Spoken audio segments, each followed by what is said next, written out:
going? Hi, Zach. Looks like you're having fun. I am. It's really nice up here. It's beautiful. I got a nice little breeze and some good service, so it works out. Where are you joining us from today, Zach? I'm in Long Island. I'm joining us from Long Island. Oh, lucky you. So, Zach, how did Robert the Bruce come to you? What is that story? Well, basically, me and Richie, the director, had been trying to connect on a project for a number of years. I'd seen some of his movies and enjoyed them, and he'd seen some of my work and enjoyed it, and we'd become friends in LA. But every kind of time he was making a movie, I was, already on contract on something else, and it's a tough part of being an actor where you're like constantly like you want to do something but you can't, and then you want to do something and they don't want you. It's like a whole dance that you play. And so I was doing another project. It was actually in South Africa shooting, and Richie sent me the script. This is probably, I don't know, like 2 months before it started shooting, 3 months, somewhere in there. And he sent me the script, and he was like, "Hey, what do you think of this script?" And I read it, and I didn't know what part, was in it. I was like, "It's great. I'd love to play Robert the Bruce."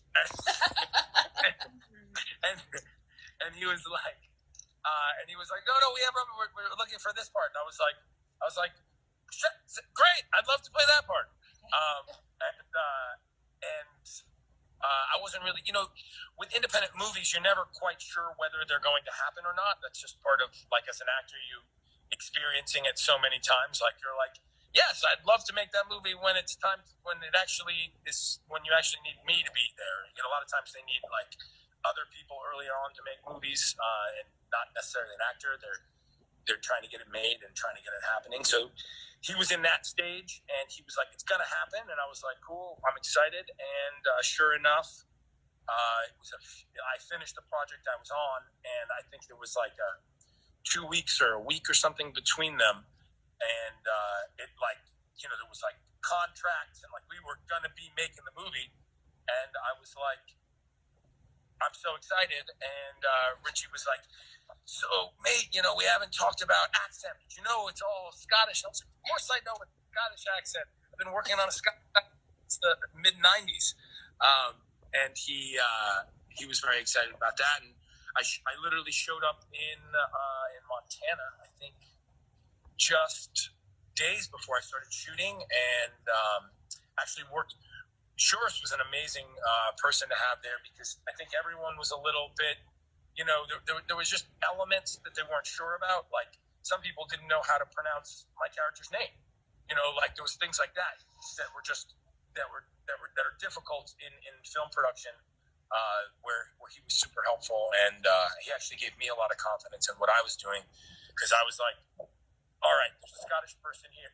You, Shores, can you help me?" He was like, "Yeah." I was like, he was like, "What do you want help with?" I was like, "We're just going to work together on this, and you tell me every time it sounds like, stupid."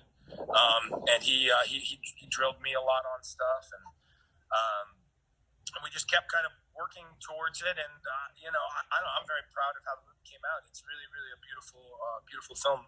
And all things considered, I think it's been tremendously successful, and it's a tremendous project. I'm just excited to have been a part of it.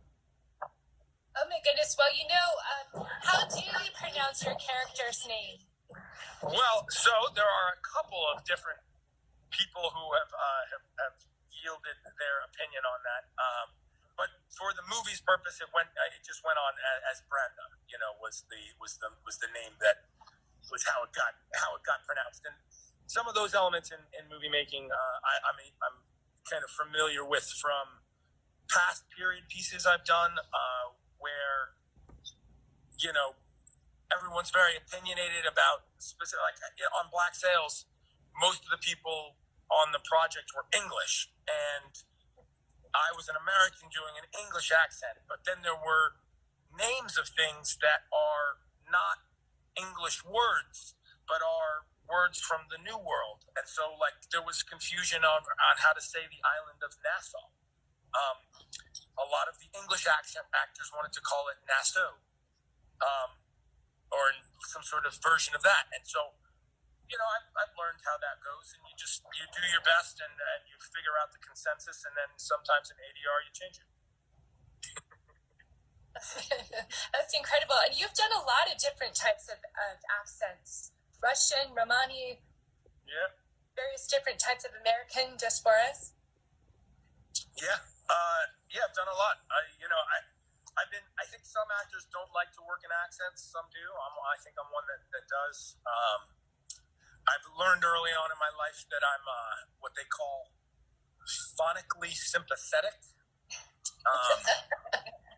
So I start speaking like people who are around me anyway. If I spend enough time in any place, I'll just kind of start picking that up, and so that kind of happened. So yeah, I've been lucky that I guess I've either been lucky enough or unlucky enough that people cast me a lot doing accent work. So I love it. I can also speak in my own accent, but I'm happy to speak in other accents. It's kind of the way I look at it. That's awesome. And just a little bit tangent. So I did some research on you, and I saw that you went to Carleton College in Minnesota. Yeah, I did. That's awesome. So I went to Lawrence University in Wisconsin, so we competed. There you go. There you go. But what was that like going from New York to Minnesota, and how was it going to Carleton? I loved Carleton. It was a great experience. Obviously it's a great school. When I got in, it was kind of the best one that I got into, so it kind of wasn't much of a choice. They liked me for a lot of reasons, I guess. There was a lot of kids in my high school actually who wanted to go to that school and didn't get in, and were I had my first spate with like envy and like people hating you because of your success. Like when that happened, because I wasn't the kind of student who was like, I wasn't like always in the classroom trying to like do exactly what the specific path that you're supposed to go on. Like I wasn't that guy. Like I was like, I was really good at running the football on the football team, and I was, really good in the musical, and I was involved in a lot of extracurricular, and I also did school. I did a lot of school stuff. So I think I got in there, and that was pretty cool. I loved going there. I met my wife there. In fact, when you go to Carleton, they put you all in like a big auditorium kind of thing. I think it's actually in a theater of it. And they have you look around at all the students, and they're like, look around. I forget the percentage, but they're like, half of you are going to marry someone in this room you don't know yet. And I'm from New York. Come on now. And sure enough, here we are 20 years later. And she was in that room, and I didn't know her then. So, yeah. So I loved Carleton. It's a great place for me to play both sports and do theater. I even made my first movie in Carleton on Carleton equipment, which was really cool. So yeah, as far as going to Minnesota from New York, though, there was a lot of changes for me. Like, New York. I grew up in the '90s in New York, so like the idea that there wasn't that much that I wasn't like introduced to in New York growing up. But I think the thing that I wasn't introduced to, if anything, was Middle America. And as someone who grew up in New York and spent a lot of time in California because I had family there, and kind of flew over these states, I think it was a really important experience for me to spend time there and start understanding that world more. And I think it's actually, it's a big issue. It's a bigger issue societally right now, but there's like two Americas in many ways, and I think it was really great for me to experience that America and fall in love with that America as well, because I was already in love with the kind of the coasts and all that. So, it was a tremendous cultural experience. I went ice fishing, and I learned how to survive in the cold, and I learned that you can get lost in a cornfield. Definitely, that can happen. And I learned all kinds of things. I had great teachers there. It's a great theater program and great academics. I had a blast. Carleton. That's fantastic. And I think, I wanted to just ask you a couple of questions that I don't know if everyone knows that the body of the work that you have done. I mean, you've been on Black Cell, Shameless, Agents of the Shield, Scorpion King. And I actually didn't realize that you do all of your own stunt work. Yeah. It's too fun to let someone else do it. What is the scariest thing that have you ever been like, OMG, I could die right now? I mean, have you ever had a fear? The scariest thing you've done? No, I mean, the scariest thing that you usually do in stunt work is you have to fight another actor who's not on target with punching. That's general. I mean, there's plenty of like really crazy things that you do, but those things are actually very mitigated and controlled via insurance and all kinds of things that generally speaking, they're not really putting you in danger in most stunt work. Yes and no. I mean, it depends on what your definition of danger. I've come to understand that my definition of danger is different than other people's. So for me, like a lot of people are talking about a dangerous situation where I'm like, no, that's not what's dangerous. Like, for instance, if you're jumping from like a car to another car, like people are like, oh, this is so dangerous. We're going to tie you to this, and you're like, what's dangerous is I'm not driving the car. So if you tie me to it, then that person goes out of control. Then I'm going to be spinning around here and hitting everything. I'd rather just, if he goes out of control, I'll jump off the car and I'll roll to safety. People look at you like you're crazy, but then, then like on Maze Runner, a kid gets his face brushed apart because he gets tethered to a car. So those kind of things I think are kind of extra, those are discussions where normally you don't even get the choice to whether or not to do it. But generally speaking, anytime I'm fighting a stuntman, I'm never worried because I know that or a stunt woman, they're always generally very, very on point and they would never hurt you or whatnot. But a lot of actors punch me in the face, for sure. Oh my God. Like who? Who's punched you in the face? The way it always works is you give them the first time for free and then you tell them what's going to happen the second time and then it happens the second time. But I not to badmouth actors, but I try to, I train in that kind of stuff, so I don't think people should do that unless, like, if you can't, like, punch the phone and not hit it, then don't be punching at human faces, because you're going to hit it, That's the way I look at it. That's a great point that you've kept your people at, use one of these exams. Oh, I don't know. My face is, I think, mostly a product of being punched in the face a lot. I don't know if it's how beautiful it is. I'm the youngest of three boys, so, I've been hit a lot in my life. Gosh, you've had practice. Well, tell me, what was it like filming in Montana? Because watching the film, it looked like it was freaking cold. So It was definitely cold. It was definitely cold in Montana. I'd been coming from South African summer, where it was like really, really hot. So I was actually shooting Scorpion King before I came. So it was like 110 degrees where I was. I went back to LA, had Christmas, and then went to Montana and showed up in Montana. I guess that was like late December because I think I started shooting like the first day or the second day of the year. It was very cold. I think I was lucky in that part of my training in being an actor is that like I essentially train for the war of attrition, which acting is. So like, put me in the worst environment ever where everyone else is having trouble, and then I'm like a pig in shit. I'm like, oh yeah, I'm gonna be fine here. Because generally speaking, like I know that my breaking point is so far beyond most others that like I knew, like so I was never really that cold, to be honest. Like I was okay, but wow. There was a lot of people who were cold, so there was a lot of things done. Like there was tents made with warming stuff, and like whenever there's warming tents, I don't go in the warming tents because like I feel like I get warm in there, and I'm like, oh, and then I get out and I feel cold. Whereas if I just stay out, I'm just like handle it. So yeah, it was cold, but it's cold in Montana. Anyone expecting Montana to not be cold in January or February, they got to read more.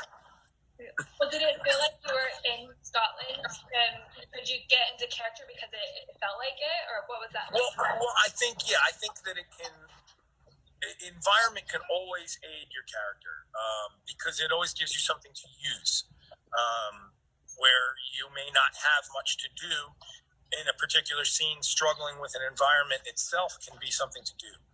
It's something that we all do consistently in our lives. Wherever we are, there's a temperature, weather that's going on. And since for me, like as an actor, whenever the temperature is what it's supposed to be, then it's easy because then I don't have to act. Like, because it's cold. We're supposed to be cold. It works, right? We're in the mountains of Scotland. It's supposed to be really cold up here. The hard part becomes when you're doing like a movie and it's hot, but you're supposed to be cold, or it's cold and you're supposed to be hot. That's where it starts getting tough. Absolutely. I definitely know what that's like. Yeah. That makes a lot of sense. Tell us a little bit about, do you have Scottish roots? Do you have a heritage from Scotland? Any connections there for you? For me, I mean, not necessarily Scotland. I'm an Irish citizen.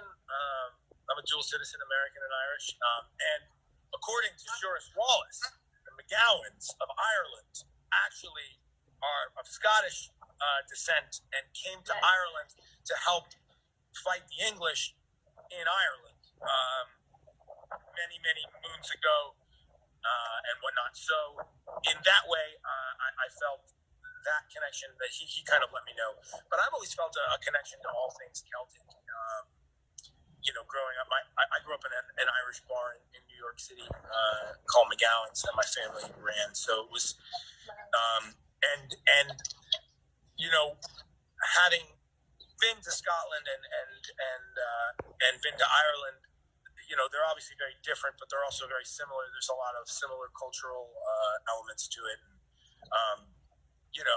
I like whiskey, whether it comes from, this place or that place, it tastes good to me either way.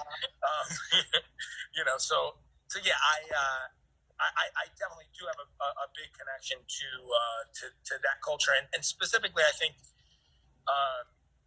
Braveheart was like a big movie for me growing up. It came out when I was, just kind of like growing up to that point where I wanted to hear and see those kind of stories and those kind of themes became important to me. So like, for instance, like my football team in high school, we would watch Braveheart before every game. So I watched it 10 times a season for 4 seasons. And so obviously being a part of any bit of that legacy has always been like a dream to me, and something that, so in many ways, like being a part of the Bruce was like essentially a dream come true, and to get to act opposite, Angus, who essentially in many ways is,